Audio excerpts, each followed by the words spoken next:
ताप आल्यावर आपल्या तोंडाची चव जाते. तापामुळे आपल्या तोंडाला आलेली कडू चव घालवण्यासाठी अत्यंत जालीम आणि घरगुती उपाय आज आपण पाहणार आहोत. काळे मनुके आणि बडीशेप. व्हिडिओ पुढे पाहण्यापूर्वी चॅनल सबस्क्राईब करून ठेवा, जेणेकरून आपल्याला सर्व समस्यांवरील उपाय या चॅनलमध्ये पाहायला भेटतील. ताप म्हणजेच फीवर आल्यावर किंवा आजारपणातून उठल्यावर तोंडाची चव पूर्णपणे जाणे किंवा तोंडाला भयंकर कडू चव येणे ही अतिशय सामान्य समस्या आहे. शरीराचे तापमान वाढल्यामुळे, पित्त उसळल्यामुळे आणि कडक औषधे अँटीबायोटिक्स घेतल्यामुळे जिभेवरील चवीच्या पेशी आणि लाळ ग्रंथी काही काळासाठी सुस्त होतात. यामुळे आवडीचा पदार्थ खाल्ला तरी तो कडू किंवा बेचव लागतो आणि जेवणाची अजिबात इच्छा होत नाही. आजारपणात शरीराला अन्नाची गरज असते, पण चवीमुळे घास घशाखाली उतरत नाही. यावर आपल्या आयुर्वेदामध्ये एक अत्यंत चविष्ट, नैसर्गिक आणि तोंडाला त्वरित गोडवा आणणारा जालीम उपाय आहे.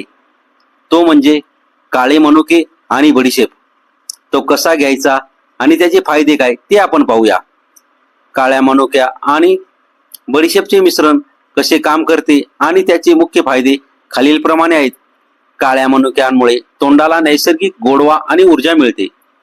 काळ्या मनुका, काळी द्राक्षे सुकून केलेले बेदाणे, या प्रकृतीने थंड आणि नैसर्गिक साखरेने परिपूर्ण असतात. आजारपणामुळे आलेला अशक्तपणा दूर करण्यासाठी आणि तोंडाचा कडवटपणा कापून तिथे नैसर्गिक गोडवा निर्माण करण्यासाठी मनुका अतिशय उत्तम काम करत असतो. मनुका चघळल्यामुळे कोरड्या पडलेल्या घशाला आणि जिभेला ओलावा मिळतो. बडीशेपमुळे सुस्त झालेल्या लाळ ग्रंथी पुन्हा सक्रिय होतात. बडीशेप मध्ये अतिशय प्रभावी पाचक घटक आणि एक सुगंधित तेल असते. जेव्हा आपण बडीशेप तोंडात चघळतो तेव्हा तिची चव आणि सुगंध यामुळे तोंडातील सुस्त झालेल्या लाळ ग्रंथी लगेच सक्रिय होतात. यामुळे तोंडाला भरपूर लाळ तयार होऊ लागते, जी अन्नाची चव ओळखण्यासाठी अत्यंत महत्वाची असते.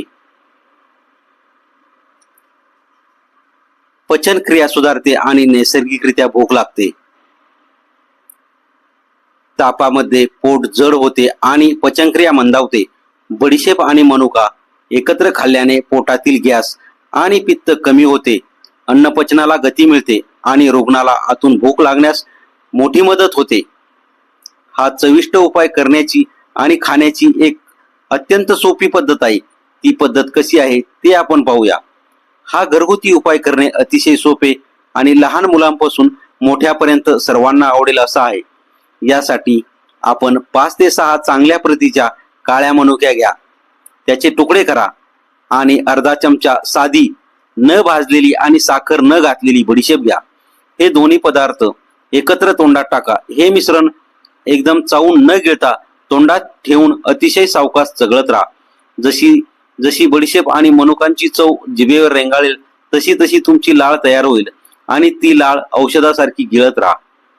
महत्वाची काळजी आणि टिप्स काय आहे ते पाहूया.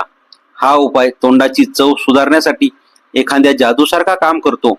तुम्ही हा उपाय दिवसातून 2 ते 3 वेळा, विशेषतः जेवणाच्या अगोदर अर्धा तास नक्की करू शकता.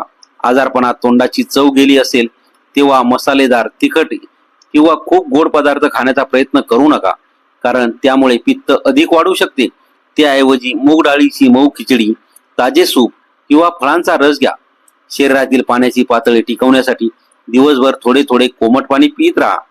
तापामुळे आणि औषधामुळे तोंडाला आलेल्या कडू चवीच्या कटकटीतून नैसर्गिकरित्या मुक्त होऊन जेवणाची इच्छा पुन्हा निर्माण करण्यासाठी हा अत्यंत पारंपरिक आणि जालीम उपाय तुम्ही नक्की करून पाहू शकता. धन्यवाद. आणि आपल्याला जर हा व्हिडिओ आवडला असेल तर आपण लाईक करा आणि चॅनल सबस्क्राईब करून ठेवा, जेणेकरून आपल्याला पुढील समस्यावरील उपाय या चॅनलमध्ये पाहायला भेटणार आहे. धन्यवाद.